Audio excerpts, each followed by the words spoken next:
Welcome again, everyone. Today another random product review, the digital air compressor, cordless JM-8803, although you don't search for that. I just found this off Aliexpress and look at the images here. USB charging, also maybe a 12 volt charger, maybe not, probably not. What's nice is this might actually have gone through some safety approval, CE, FCC, UK, CA. So it's made in China, but there's actually some distributorship in Germany. So there is a wired and wireless one, but I got the wireless one again. I actually have a Viair, wired compressor, and that thing works awesome. The problem with the Viair is I have to run the engine, plug it in, and it obviously works very fast. But sometimes I just want to top off a bicycle tire, right? So that's why I got this. And so this is all in that box, just thought I'd save a little time. I looked through the manual, it doesn't seem to be very helpful, but here it is. So that's the contents, overview, and basically steps 1 and 2 you would skip unless it's the wired one. Okay, so obviously you're going to pause and read that stuff. And then the other side is all in Chinese. What I couldn't find on other reviews is whether or not it memorizes the settings. There's supposed to be 4 settings. So here you have a basketball inflator, other inflatable toys or whatnot, and this is a Schrader or a Presta adapter that goes to a Schrader. So this is for bicycles. And then here's the thing. So that's gonna, whoa, look at this. That brass thing is so offset. I'm not sure if this is even gonna screw in. There is an O-ring on this. You're going to want to keep that or it's going to leak air. Let's see if that works. Oh, luckily it does screw in. Alright. I went and charged this already as well. There's this protective film. I don't have any fingernails. Well, I'll have to get that film off later. And then here's some safety rings again, and there's specs. Alright. So it's interesting they use the same sticker for the wired and the wireless. I wonder if there's a connector down here under the sticker. I don't feel anything. No. And it does have a very short Type-C recharge cable.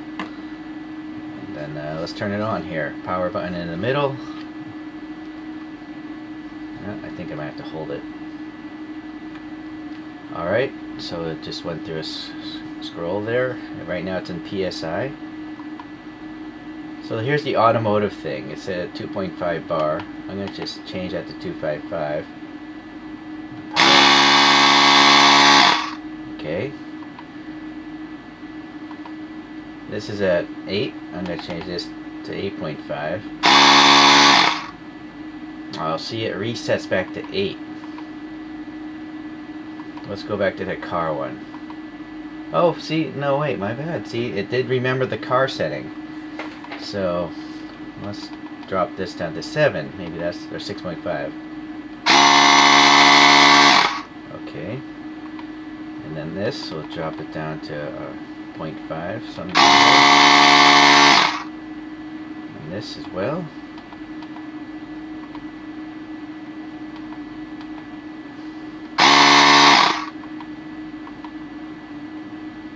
And this is just a random setting, I guess.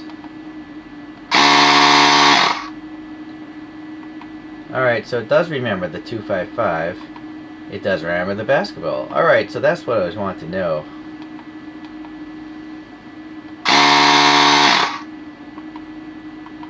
It will remember the last of each of the presets. So I think that's very convenient. Okay. This light. Oh, yeah, there's just an accessory light so you can screw into your object.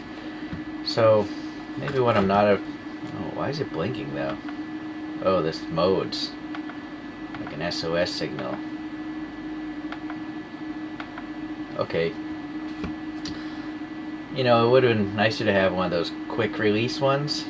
But for certain objects, it's really hard to get in with one of those valve heads. So, at least with this valve head, since it screws on, it's not going to fall off accidentally.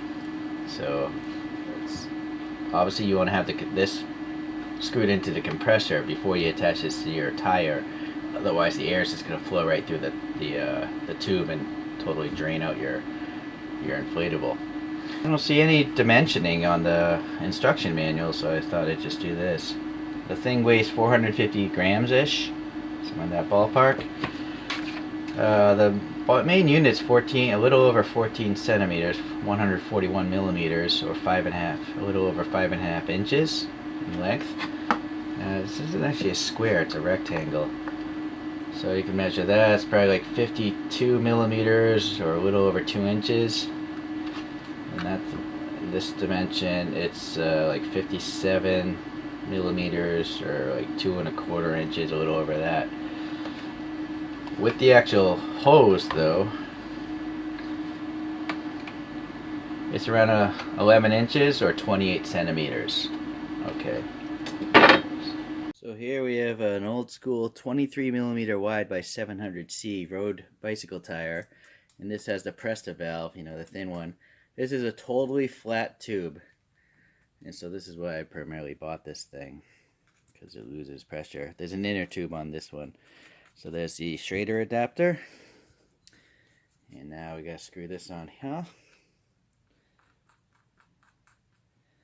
Well, one thing I didn't do is try to change over to PSI, but I think it's kind of automatic.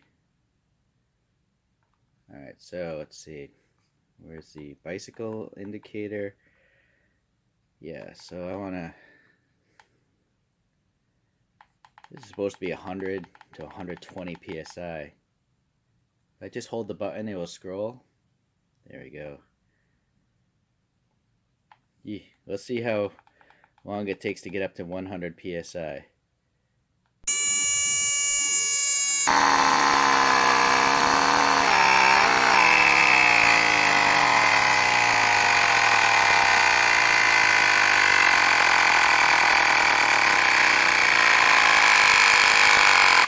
Alright, so it stops when it reaches its pressure rating. I didn't see in that manual what maximum it is. So let's see how high up I can go. Oh, it's like 150-ish? It's weird that it doesn't just stop. It just scrolls over again. Was it 130? No, 140? Maybe 150? Yeah, so it goes up to 150 PSI. I don't know what consumer good uses 150 PSI. Please leave a comment if anything actually uses that a normal person would buy. So here's another bicycle tire. Unfortunately, it's so dark in here. It's a metric, well, here it is, 47 by 355, or 18 inch by 1.9 inch wide. And this is supposed to go up to 65 PSI. But there's already air in here, so basically I want to just top it off. And I'm curious if this thing will sense how much pressure is in there already. So, and also you'll notice the limiting space I have. Let's see, I'm going to turn this on. Hold on.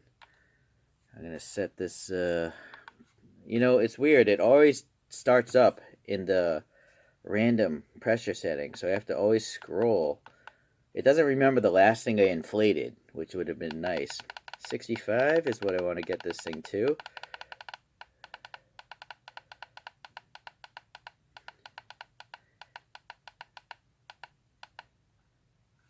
I'm going to just start it so it remembers that rating. And now, let's get that flexi hose in here and see if I can even screw this on. Alright, I guess it can.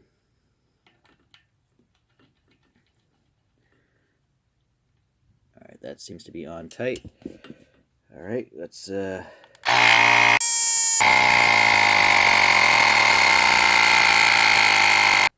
Alright, that didn't take long at all. Unfortunately, because it has the adapter on it, it can't register how much air pressure there is in that tire, because, you know, this valve isn't actually emitting air right now. So we'll have to try on like a car tire where there is no adapter. One thing I'm also noticing is I wish the battery had a meter. It's just right now green. I would rather have like a 5-bar battery indicator, to know what percent of the battery is left. Alright, well anyways, suffice to say, for bicycle tires, topping it off, that wasn't very long at all. Even from a completely dead flat tire, it didn't take that long. So now the challenge is, let's top off a car tire and see if it registers. Okay, so here we have a typical 15-inch tire on a car. It's a 195/60/15.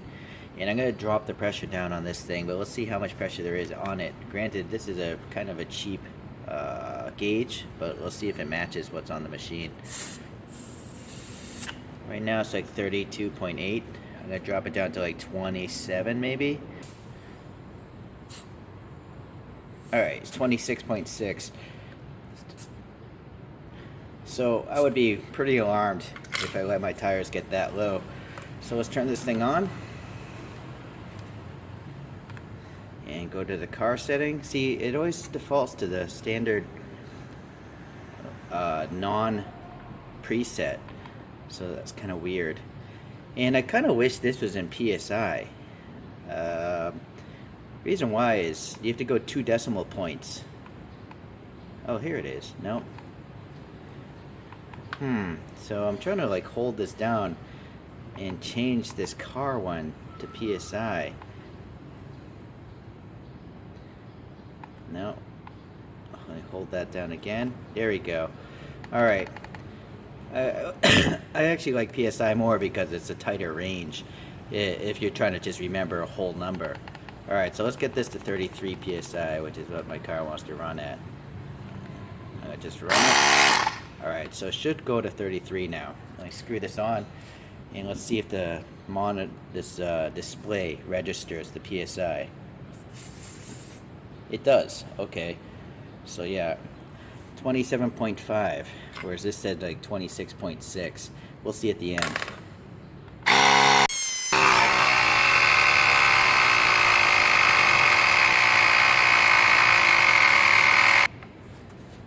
Alright, so as you can see, it can dangle, and that's probably another reason why they went with the screw one instead of the quick flip, quick disconnect. So that's kind of convenient.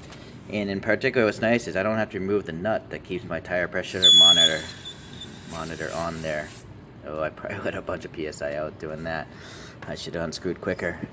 Alright, so... Oh, you know what? Let's check. So, it should be...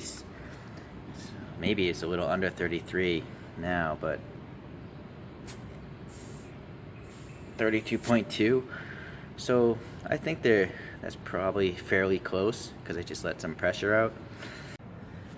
So the last thing I want to show as to why this thing is useful instead of quick release is if you have an electric scooter. You see, this nozzle is so tight to that you can't have a quick clamp. You have to have a screw on. I've been actually using a mountain bike shock pump in order to fill this thing up.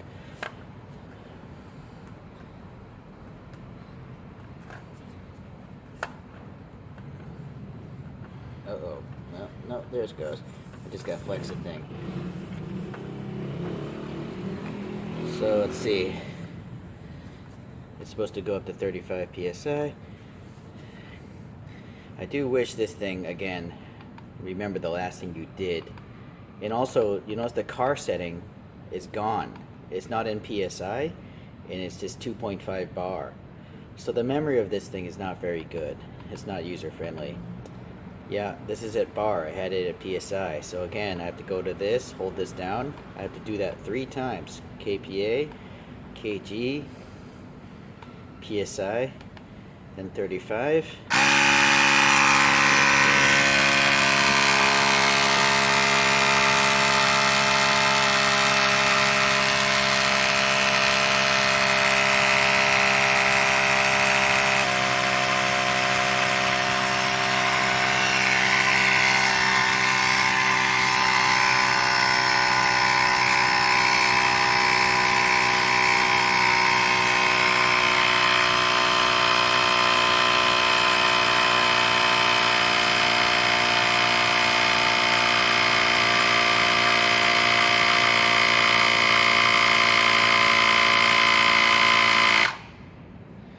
Okay, so we just learned something quick and easy there.